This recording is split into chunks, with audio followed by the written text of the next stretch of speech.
Oli ku There is Still Hope channel y'essuubi. Amina neyanza moderator ne mukadde wange omusiraamu mweyanziza. Omanyi Bible esomesa negamba nti ebitalabikangako n'amaaso gano n'ebitawulikikangako n'amatu gaffe. Ekitabo ky'Abakolinso ekisooka essula 2 olunyiri olw'omwenda Bible egamba nti Katonda byatutegekedde si bakazi, atutegekedde ebintu amaaso ge bitalabangako n'amatu ge bitawulirangako. Tugenda mu bwakabaka bwa Katonda si kuwasa. Bible kyesomesa mu Matayo essula 22 olunyiri olw'29 nti bakyama olw'obutamanya byawandiikibwa newankubadde amaanyi ga Katonda, kubanga mu bwakabaka bwa Katonda oba mu kuzukira tebawasa era tebazuukira naye tubanga bamalayika. Kati ono yesunga okuwasa bya ku nsi. Lwaki tebawasa? Lwaki okiwakanya?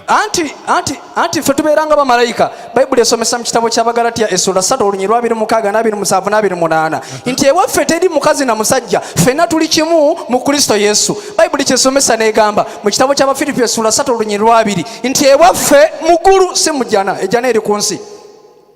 Lwaki ejjana eri ku nsi moderator? Omuntu bw'ogamba nti ogenda kuwasa moderator nyine ejjana 6. Ejjana esooka agenze n'aleeta essula ya 3 mu Kur'an aya ya 68 ng'egamba nti abanga abasiraamu la khawfun alaykum al-yawma wa antum tahibarun alladhina amanu bi ayatina wa kanu muslimun idkhulul janna antum wa azwajukum. Kiregeeza nti eno ejjana gye boogerako enjiri y'okugenda mu jjana bagibuulira bafumbo, kubanga toyinza genda mu jjana nga toyina mukyala. Kubanga bagambye nti abagenda mu jjana idkhulul janna muyingire jjana antum mwe wa azwajukum ne bakazi bammwe. Kiregeeza nti abasiraamu abawulu terigenda mu jjana. Okujjako nga tuleteddeyo aya egi ng'egamba nti omuntu nga si muwulu nga talina mukazi agenda mu jjana. Ye point esooka. Point ey'okubiri moderator nyina essula ya 15 bagira Suratul Hijri mu Kur'an aya ya 45 egamba nti ejjana nnimiro. Ejjana nnimiro ono yaleese essula ya 3 egamba nti ejjana nnyumba. Kakati essula ya 3 mu Kur'an bagira Suratul Imran aya ya 133 egamba nti ejjana obugazi bwayo yenkana eggulu n'ensi. Kati eriruddawo yinza ogamba omuntu nti nsongera ku ggulu n'asongayo, nsongera wansi mu ttaka n'asongayo, kati ono ansongere ku jjana tamanyi gyeri. Muhammad bamugamba mu sura ya 6 aya ya 9 bamugamba nti qul ma kuntu bid'a min ar-rusuli wa ma adri ma yafaru bi wala bikum. Itinze Muhammad simanyi kiringo lwako kati onatunyumizanga bwagenda mu jjana nga ne Muhammad takyogerangako. Essula ya 21 mu Kur'an aya ya 68 bagira Suratul Anbiya egamba nti Ibrahimu w'abantu gwe bagoberera eyali mu sura y'okusatu aya ya 68 nga musiraamu makana Ibrahima yahudiya wala nasraniya walakini kana nifa muslima wa makana minal mushrikina. Ibrahimu yali omusiraamu. Kur'an esomesa nti idkhulu yayingira finali jahannama ali muliro. Kasoma hadithi agambye nyola hadithi ya 7:6 somawo kwako hadithi ya 7:6 tulabenga Ibrahimu tali muliro. Ibrahimu tali musiraamu agenda mu bwakabaka bwa Katonda. Bible egamba nti empeera y'ekibi Balumi essula 6 olunyiri lwa 23 Bible egamba nti empeera y'ekibi kwe kufa naye ekirabo kya Katonda bwe bulamu obutagwawo mu Kristo Yesu eyasukira si Muhammad. Obulamu obutagwawo buli mu Yesu kubanga yafa n'azuukira. Bible kyesomesa mu Yokaana essula 14 olunyiri lwa 19 Yesu nagatinze nga bwe ndi omulamu nammwe muli babalamu. Eryo essuubi lye tulina mu Yesu kubanga twala mulamu obutagwawo. Muhammad tayogerangako statement naga nti ndi mulamu. Kur'an esomesa nti innaka mayitun wa innahum mayituna. Muhammad oli mufu n'abasiraamu bagenda kufa. 19:7 wa in minkum ila waliduha kana ala rabbika hatman maqdiya. Talina omu mu abasiraamu buli omu wakuyingira muliro. Kiki ekigenda obataasa? Essula ya 5 mu Kur'ani aya ya 10 Kur'ani egamba nti qul bagambe la yastawi al-khabithu wa tayyibu walau ajabaka kathiratu al-khabith fataqullaha ya uli babi la'allakum tufirun. Nti muti Katonda abange bananyini magezi amalamu mulokoke abo bagenda kuwasa bakazi. Somera aya hadisi eitibwa lya swalihi nekitegeeza ennimiro z'abasiraamu 7:6 hadisi namba ya 3 peji ya 7:6 egamba nti mutabani wa Abasi radhiyallahu anhu yagamba nti ekigambo kino Allah atumala era simukuumi ggero kyekyayogerwa Nabi Ibrahimu alayhi salam. Bano gwe bagoberera atali owa Bayibuli awo nga bamusuula mu muliro. Ayagenda mu muliro namwe gye mugenda ate moderator amaliriza ejjana abantu abagenda mu si balongoofu.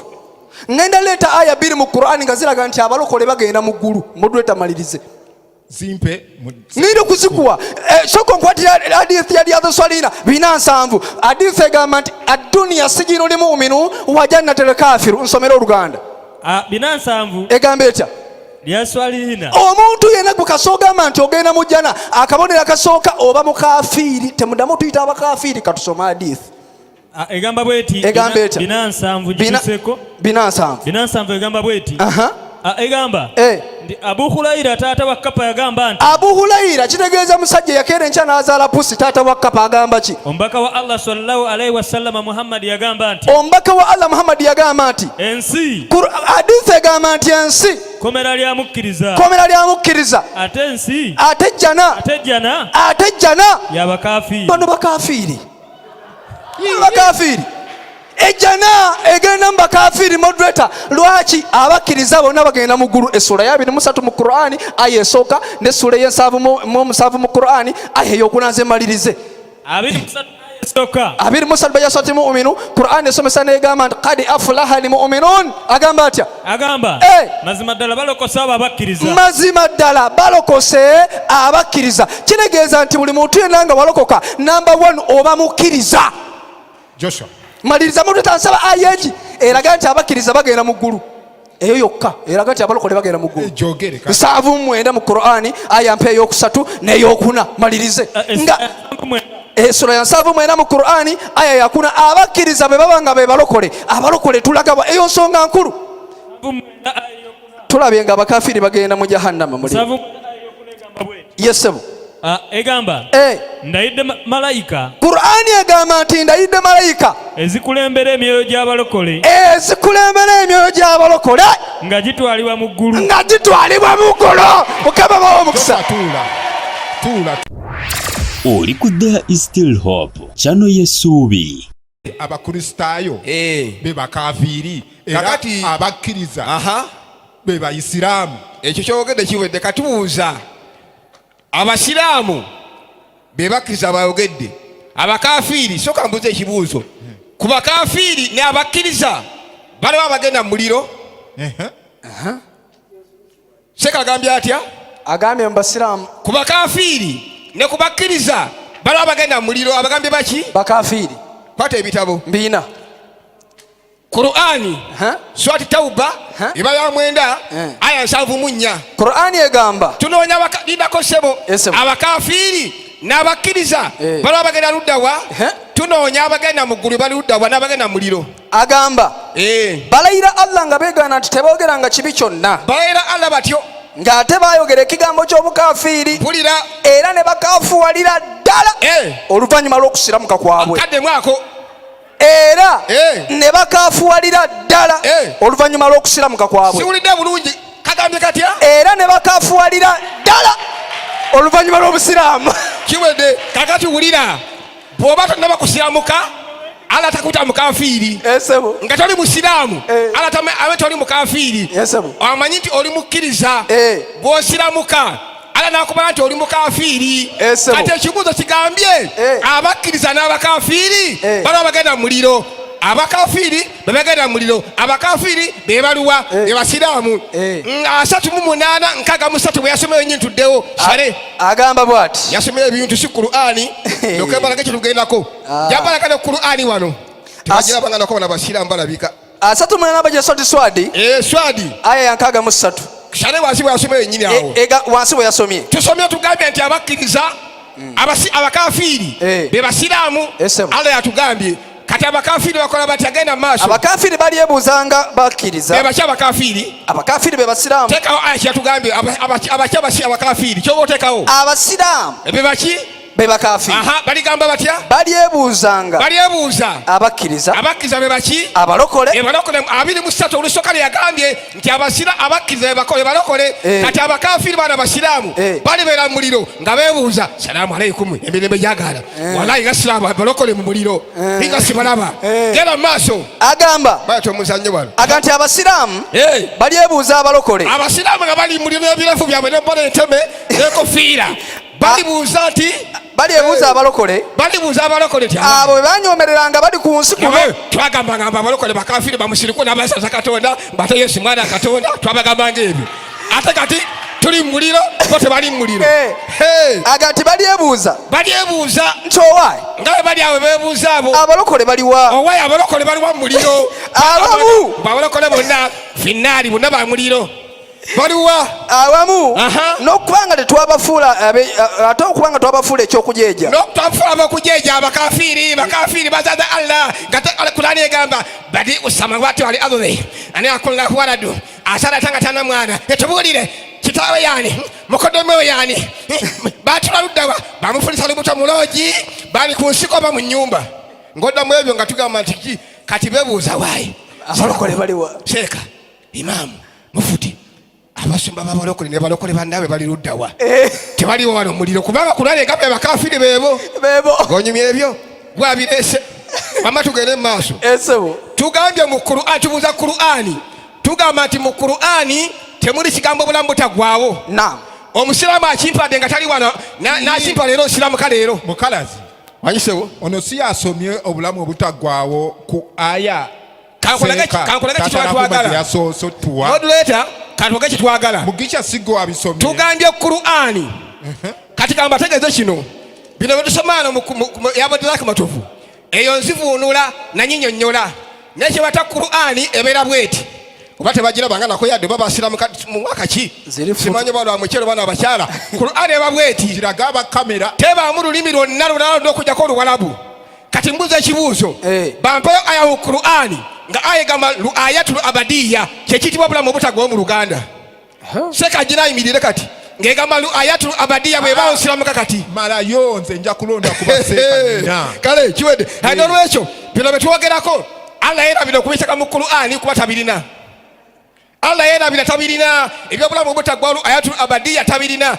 kati matovu yerajja nagati Allah musiri wa kika kyono mujega bujega kakijigewo obulamu obutagwawo mushale ekigambo kyetyo ebyoluganda bino tusoma mu Luganda bano mu Kur'ani yenyinyonnyola y'omusajja ajja mu Luwalabu kati ate yazivuunula kati shale yenzivuunula ng'agasiya byannyonnyodde wali kati ate bannaffe batugamba nti tubagambye Kur'ani bweti batuwemu ekigambo obulamu butagwawo kyabadde kiva mu nzivuunula kati nga bwenasoma wano munyinyonnyola sizivuunula asooka navuunula n'addamu nanyonnyola byayagala anti abaloko twabagambanga ffe tulina obulamu obutagwawo nagamba katukanyigawo nti bulamu obutagwawo ayatul abadiya tana bwakijja kati kasomese mudazika bbiri seeka bamma balokole abagenda mu ggulu tulina obulamu obutagwawo oluvannyuma lw'okuva wano basebo ne bannyabo wano twetaaga okuvaawo wano kusi twetaaga okuvaawo kubanga obulamu bwe tulimu buggwawo naye waliwo obulamu obutagwawo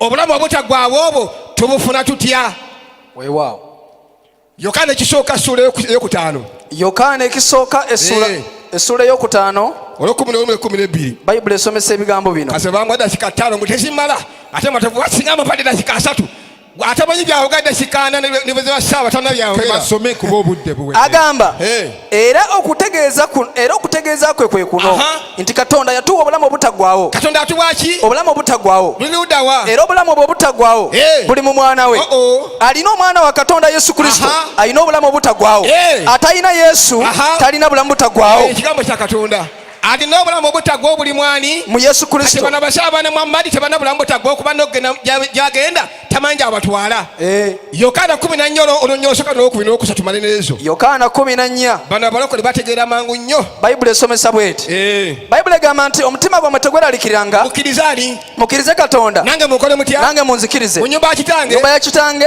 mulimu ebifo bingi ebyokubeeramu singa tebadde bwe kityo nandibagambye naye kubanga nga ne bateekateeka ekifo ngenda bateekerateekera ekifo ntya ndikomawo nekola ntya nembanona nze gyendi mbatwale gyendi namwe mukole mutya mbatwale gyendi namwe mubeere Yesu taligenda amanyiyo yewulira abasiraamu bulijjo babuuza ekibuuzo yagamba ihdina siratal mustaqima tulungamya mukube gologofu Yesu lekkubo ge mazima bwe bulamu abagala ogenda mu ggulu tuyita mwoyo amina oli ku There is Still Hope channel y'essuubi 3:16 Isaaya Bayibuli egamba bweti esebo 3:16 Isaaya wagamba atya seeka kaziba giwandiike agamba nti munoonye mu kitabo kya Mukama musome Kur'an osoma mu Bayibuli nsoma Bayibuli soma tuwulire munoonye mu kitabo kya Mukama musome munoonye mu kitabo kya Mukama musome tekuli bula ku ebyo na kimu tekulibulwako ebyo na kimwe okuva ku lubereberye mpaka ku bikkulirwa. Tewaliba ekiribula ku kinnaakyo. Tewali kiribulwa kinnaakyo. Kubanga akamwa kange nze Katonda ke kalagidde. Akamwa ka Katonda ke kalagira. N'omwoyo gwange. N'omwoyo wa Mukama. Gwe gubikuŋŋaanyisa. Gwe gwabikuŋŋaanya okuva ku lubereberye mpaka ku bikkulirwa.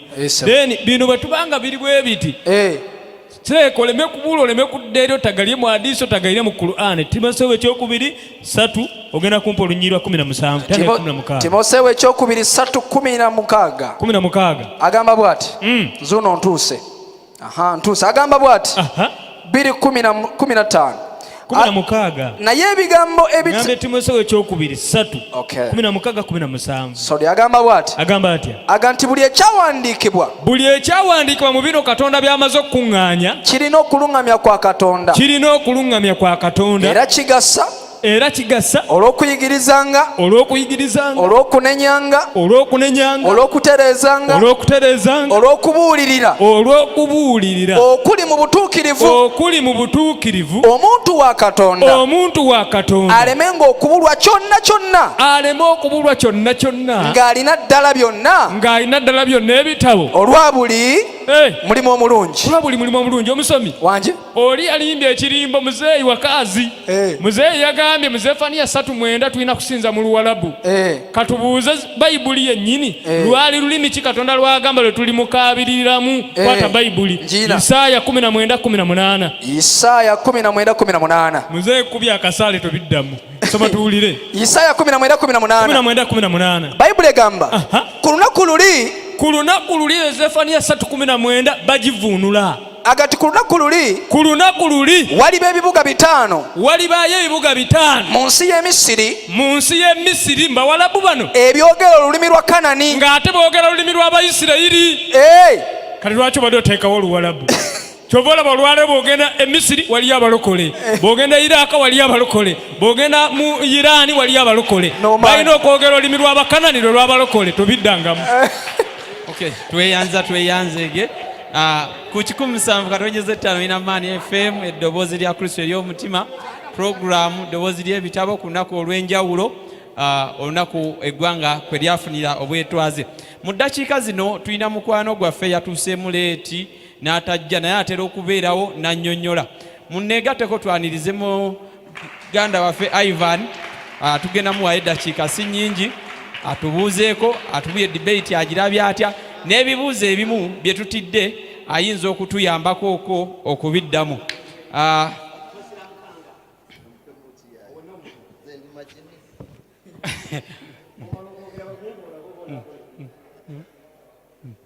Bassebo mbalamusizaako mu linnya lya Yesu.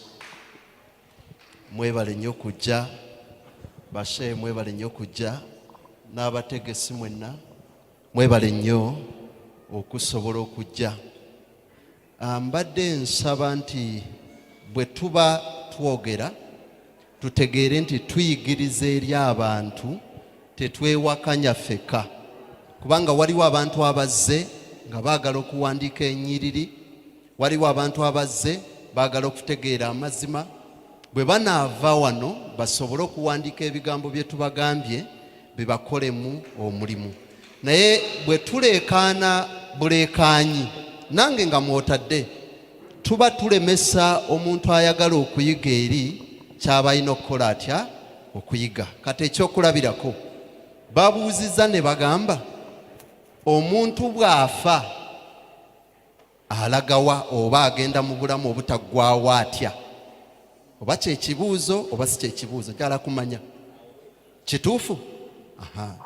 Buli omu ndowooza akkiriza.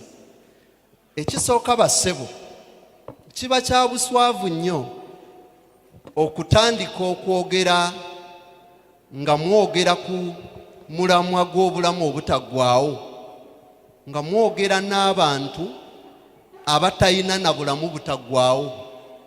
Kubanga kibanga okukwata omwana wa P1 n'omuteeka mu mpaka n'omwana wa yunivasite.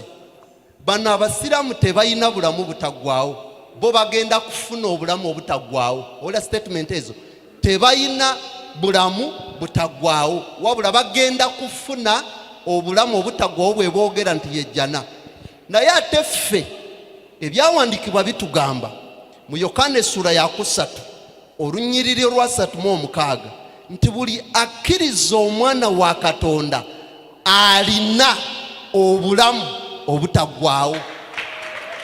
Kitegeeza ffe obulamu obutaggwaawo tubufunira wano ku nsi. Bo balindiridde basooke baffe babaziike, bwe bamala bwete okubaziika n'okubakamula nga babakamudde, awo balyoke bafune obulamu obutaggwaawo. Yahe bwe kiba nga tekiriiyo olikola otya? Kubanga byakuteebereza. Bayibuli netuddamu netugamba mu Yokaana ekisooka essula ya 5 n'olunyiriri olw'13 n'agamba nti mbawandiikidde nti mutegeere nti mwe muyina obulamu obutaggwaawo. Kati forward mwe kyemuluubirira yahe kyonaabira kyosiibira kyowasizamu abakazi nze nkiyina. Yenjawulo wakati waffe nammwe. Kati nokukayana tetulaba lwaki tukayana. In fact twandibabuuziza ani asobola okufuna obulamu obutaggwaawo, kubanga forward tubuyina. Kiringa okugamba kabaka wa Buganda nti kabaka wama oli kabaka ate noleeta Ivan naye n'omubuuza Ivan wama nawe oli Ivan, kwonoona biseera oli already kabaka gwate okyali muddu. Ffe tuli baana ba Katonda tulina obulamu obutaggwaawo, mwe munoonya bulamu obutaggwaawo. Ekyo ndowooza kitegeerekeka. Number 2, omuntu bw'akubuuza nti kati bw'ofa olwaleero bw'ofa kiki ekiddako? Ffe bayibuli yaffe era yensonga lwaki na bano nze singa nali basiraamu mwandisudde Kur'An ne mwesomera bayibuli. Sheikh ono muzeeyi wange gwe nzisaamu ekitiibwa webale nnyo okujja asome ennyiriri zibadde nga 8 zonna za bayibuli. Bw'omubuuza Kur'An olwo erimu ki? Asirika busirisi. Ekimuganya okwogera kiki? Kubanga amanyi Kur'An n'essula bagiyita suratul Ankabuti, ekitegeeza nabbubi. Ono ebya nabbubi byamutama kati asoma bya bayibuli. Kakati wuliriza, bwe babuuza nti bw'ova wano ku nsi olagawa, tutegedde nti obulamu obutaggwaawo forward tukoze tutya? Tubuyina. Bakolinse ekyokubiri mwe muwandiike ne Kur'An kyeva ebagamba fa in kunta fi shakin mima andharina ilaika fasal ladhina yakura'una likitaba min kablika. Bwe mubeera n'okubuusabuusa mugende eri abakristaayo mubabuuze bo babasomese.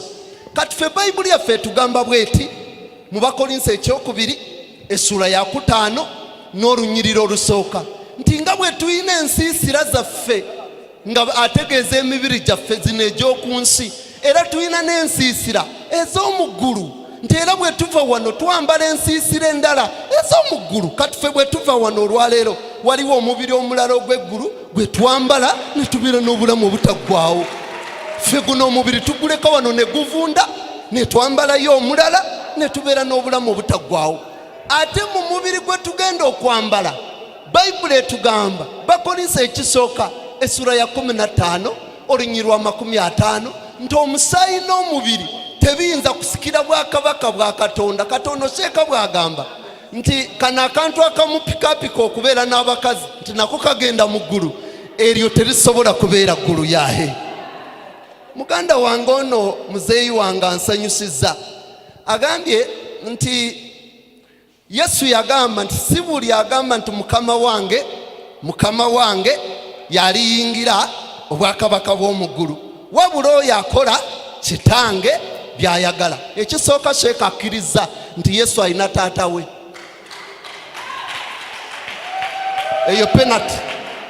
Eyo penalty esooka. Ate n'agamba nti alina ne kitaawe nti akola kitaawa Yesu Kristo byakola atya?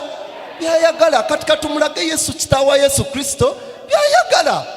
Tumuseewo ekisooka essula ya 2 olunyiriri lwa 3 agamba nti kino kyekirungi ekikkirizibwa mu maaso g'omulokozi waffe Katonda ayagala abantu bonna okulokoka n'okutuuka eri okutegeera amazima. Kati yahe bwe twalokoka bwe tuti pwa ne tubeera n'obulamu obutaggwaawo. Yensonga lwaki ffe tebayinza kutugaana kugenda mu ggulu, kubanga eyo ewaffe nga muganda wange bw'atugambye tewaffe mu ggulu, era effe gye tubeera mu linnya lya Yesu. Jama weebale nnyo kujja.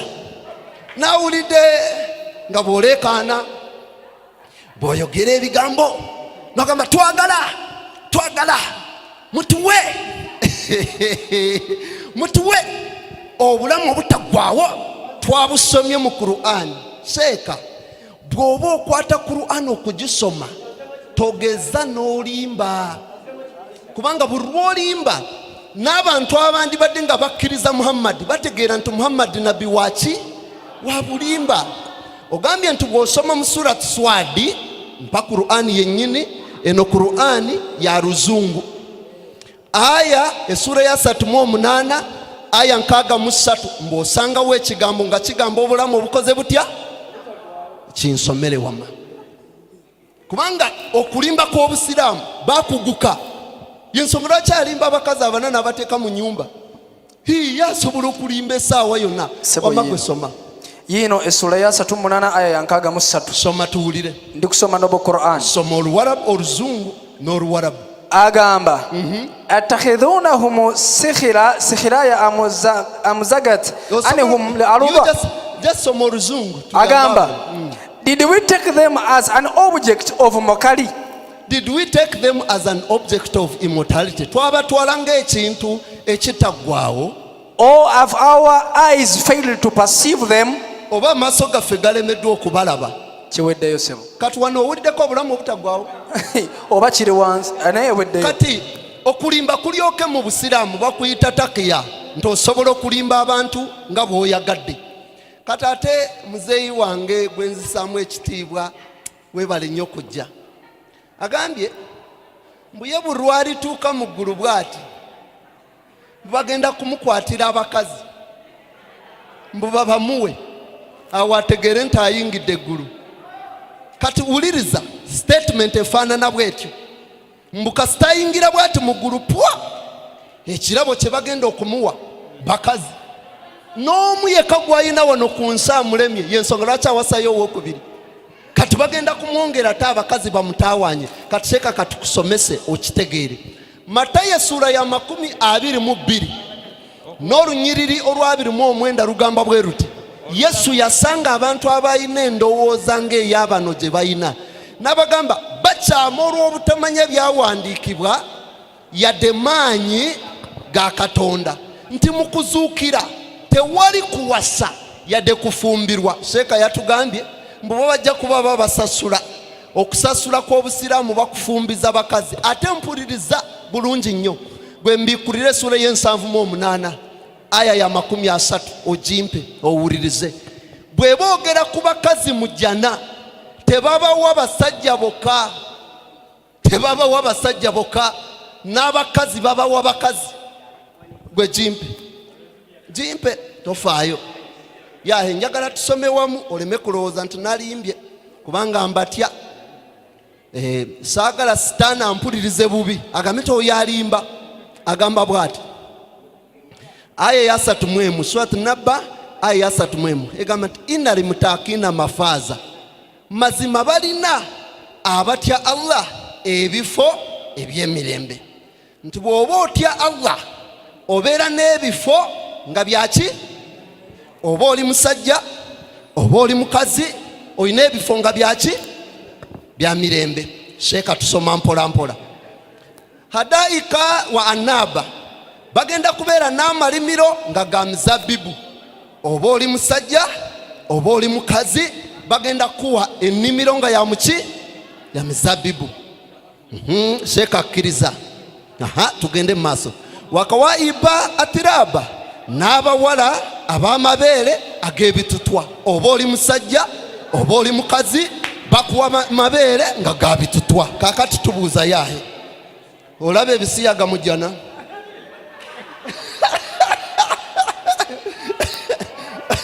Olaba ndowooza olaba ebisiyaga mu jjana? Muzeeyi wange ono yagambye nti omulembe gwa Yesu gwakoma, si bwate bwagambye? Agambye era twagala kubategeeza nti omulembe gwa Yesu gwakoma mbu wagenda kujja ow'ebuwarabu nti ye musiraamu. Aha, ogambe otya? Kaneyogerere swati safi sura ya 61 aya 6 nabbi Yesu yagamba nze muyiwa amawulire ag'essanyu omubaka ajja oluvannyuma lwange Ahmada. Kati olw'obukuusa ba Bayibuli bano bagivunula Yesu we yalangira Ahmada ne bassaawo omwoyo ow'amazima babuzeebuze abantu so nga yali alanga Muhammadi. Kati weebale nnyo. Kati Sheikh waliwo n'ekirala kyataddemu kati agambye nti ababuyabuya ba Bayibuli baddira omwoyo w'amazima mu kifo ky'okuteekawo Muhammadi ne bateekako omwoyo w'amazima. Ekisooka bassebo omwoyo alabika. Osobola okulaba omwoyo n'ogamba nti kati afaanana bw'ati. Muhammadi olunaku olumu yali ku lutalo lwa Badiri, omusajja n'ajja wansi ejjinja n'alimukuba mu kyenyi. Kati omwoyo bamukuba. Sheikh okulimba kubi. Ekyokubiri ng'amaliriza ssebo. Ekyokubiri bw'ogamba nti Muhammadi yalanga mu Isa yalanga Muhammadi, Bayibuli etuwanukula bulungi mu ssuula ya 22 n'olunnyo lw'13 Yesu agamba nti nze ntandikwa ate nze nkomerera. Kakati ate tayinza agamba nti ate nze nkomerera ate n'aleetayo omulala akola atya? Akomerera. Muhammadi yajja luvannyuma nga Yesu amaze okugenda. Kati ffe tulina okusigala ku Yesu yekka kubanga Yesu yagamba nti nze kkubo n'amazima n'obulamu. Tewali asobola kutuuka eri kitange wabula ng'ayise mu nze. Kanoko kasebo. Muzeeyi atugambye ono, muzeeyi wange ono gwe nsaamu ekitiibwa, agambye nti ekigambo nze amazima n'ekkubo mbu kirimu ebintu bingi ebifu. Kakati amazima gali mu Busiraamu, tulina okukkiriza Obusiraamu. Kakati njagala ompulirize. Kur'an ina sura esooka bagiyita Suratul Fatiha ekitegeeza ekisumuluzo. Aya ya 6 buli Musiraamu agisoma agamba nti ihidna siratwa limustaqima, tulungamye mu kkubo egolokofu. Ekineewunyisa kye kino, ne Nabbi Muhammad yafa ng'asaba tulungamye mu kkubo egolokofu. Kitegeeza naye yafa nga tanaba kulungama. Naye yeebazibwe Yesu yatugamba mu Yokaana 11:25 nti nze kuzuukira ate nze bulamu. Akkiriza nze newankubadde ng'afudde aliba mulamu. Oyo gwe twetaaga. Tweyanzege mukulu mu Ivan tumukubireko mu ngalo ez'amaanyi. Kale yonna gy'osinzira okutulaba tukwagala nnyo. Gwe ali ku mukutu ogwa Daily Still Hope naawe ali emitala w'amayanja. Kyomanyi enjiri tekukoze bubi. Abasiraamu beetaaga obuulira ddala enjiri. N'abantu abeewaddeyo mu mulimu ogwo, Omusumba Waiswa, oyo Pastor Joshua, Bakonkona, bangi bambi bagezezaako okubanga batambuza omusana naddala mu bannaffe abo abaabula. Nze omu ku basiraamu abaali abasiraamu, naye muganda wange obuzibu obuli eri bulina ne power bank bazibe tobalooza bali ku kituufu. Ate ekisinga obubi nti tebasoma byawandiikibwa. Manyi muzikiti bakukubiriza nnyo okubanga osoma Kur'An y'Oluwarabu. Mbwe erimu empeera nnyingi okusinga zino Kur'An endala wadde gye ziri. Naye nze nakitegeera nti baba bagezaako okukeepinga away from the truth. Naye bannaffe abaali abasiraamu ne balokoka ate ne batakkirira. Manyi ogwo omulimu gwe bakola si mwangu. Abasiraamu mulinde bamuyiira asidi. Basobola okukola ekintu kyonna naye n'otatya. Tebatambula n'amagye ne bakkiriza nti obukuumi bwabwe buli mu Katonda. N'abalala abasumba batambula ne SFC. So banaye bakola omulimu gw'amaanyi. Omusumba Joshua n'abalala mwebale nnyo, mwebalege ogwo omulimu ogwo ogw'okubanga baganda baffe tubabuulire amazima ate n'amazima gabafuule obw'eddembe. Omanyi buli omu Kristo yamuwa engeri gy'alina obuuliramu enjiri. Yatulekera Great Commission, omusanga mu Maaka, omusanga mu Matayo 28. Yatusindika okugenda mu nsi yonna obuulira enjiri. Eno enjiri erina format. nga olaba nti Mukama yawa Pawulo ekisa ogenda mu baki batali bakomole. Kati Katonda buli omu amuwa ekisa ekishe. Gwe tosobola kukola bya Joshua, Pastor Joshua byakola oba Waiso. Bajja kukuba amayinja ofiire bwereere. Ojja nakwatibwa obusungu ogw'omusiraamu mu bulago.